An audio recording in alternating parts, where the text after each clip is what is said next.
So this is how I'm seeing our go-to-market at the moment.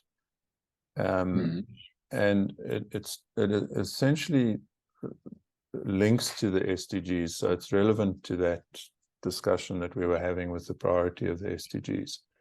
And it starts with partnering for goals. And, you know, we've got an ecosystem of partners that we've begun to put together.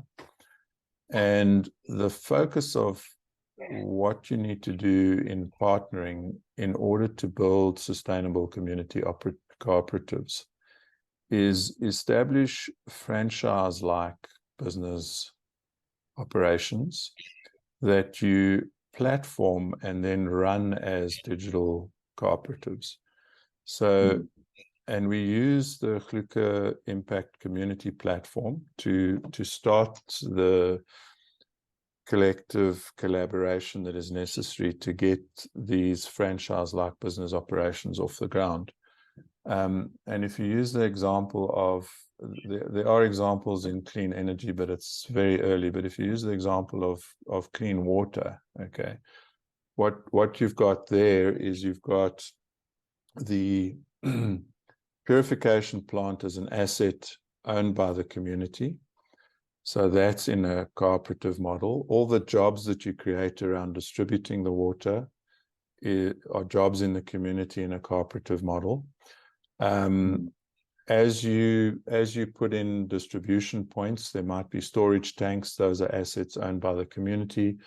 The containers that the 5-liter containers that get distributed to the households from each purification plant to each household are community assets, and the additional opportunity that is created around those assets is those containers need to be cleaned. So now there's more jobs. Okay, so that's a franchise operation that you need to run as a digital franchise that looks after where are the assets, you know, are they being cleaned regularly?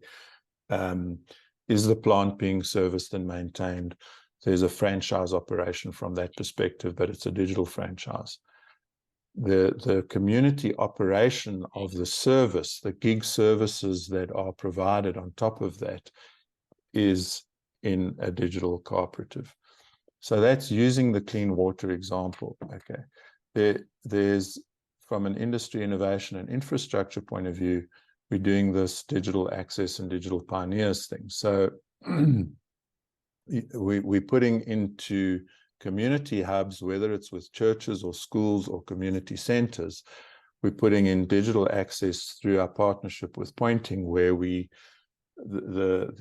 infrastructure that creates the broadband mesh network is, again, a franchise-like operation. So it's a virtual internet service provider that is a franchise, digital franchise, where the digital pioneers go and identify places in the community that the infrastructure can be installed, and those community participants are part of the cooperative. The community owns the assets, and the services are provided in the community to sell data on top of that, you know, add additional services on top of that. So the strategy is kind of one SDG at a time, from the bottom going up here, to create the opportunities for decent work, to create the opportunities for sustainable communities. Obviously, there is value that flows. You know, the water gets distributed into the community. There's co-ownership in terms of the infrastructure and the assets, but there's shared benefits in terms of the jobs. The water is the excess income from the water goes back into the community, into the next project, which might be a green mobility project. Okay, it might be a clean energy project. It depends on what is needed in that community. We're working with the Green Riders guys as an example on how we deploy clean energy so that the Green Riders have got charging stations. On top of that, you start to add gig services. So these Green Riders are currently serving Take-A-Lot and Mr. D, but they want to start doing things like offering the ability to clean solar panels, because the clean energy solution where the charging stations are will have solar panels. But now you're in the community cleaning solar panels, so you can offer anybody in the community that has solar panels, or in adjacent communities that has solar panels, a solar panel cleaning service. And in terms of gig services, the sky's the limit. But of course,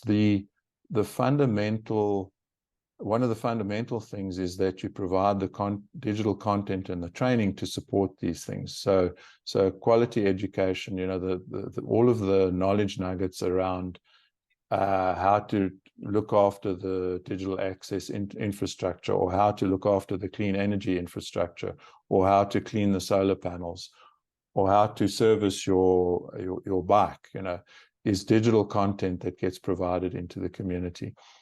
In addition to that, we've got the need for early childhood development in these communities. We identify other community skills that are required to do things like starting food gardens. We start to collect the stories in the communities about, their history of the area, the opportunities to create documentaries in the area, which could perhaps be the next, My Octopus Teacher, or even the next feature film. And then I've touched on energy and mobility. You create the opportunity for community security as a service, and so on. So I've touched on most of these. But what we're doing is we're saying, in terms of these SDGs, we're going to NFT them for crowd and tokenized funding into these projects on the one hand, and then also we're going to look for traditional funding. So for the clean water project, we've already got the plants being funded and that whole operation setup being funded. For the digital access project, there's some funding on the horizon, and we've got funding for the game reserve project, where we're doing solar energy farms, we're doing increased egg production locally, we're doing the fence as a service, as a community asset owned by the community, but the community will also have a digital wallet, where as the visitor goes through the gate, their wallet pings. So that's a tokenized fence as a service. So that's kind of the vision to build these sustainable community cooperatives, is to have a franchise-like business operation that supports each of these layers, and there may be others in future, that creates these cooperative business operations, digital cooperatives, where there's co-ownership and shared benefits that's tokenized, but also supplemented with traditional funding. So that's the story. That's the basis upon which I've prioritized these SDGs in terms of that strategy and that vision as the story unfolds. I hope that makes sense.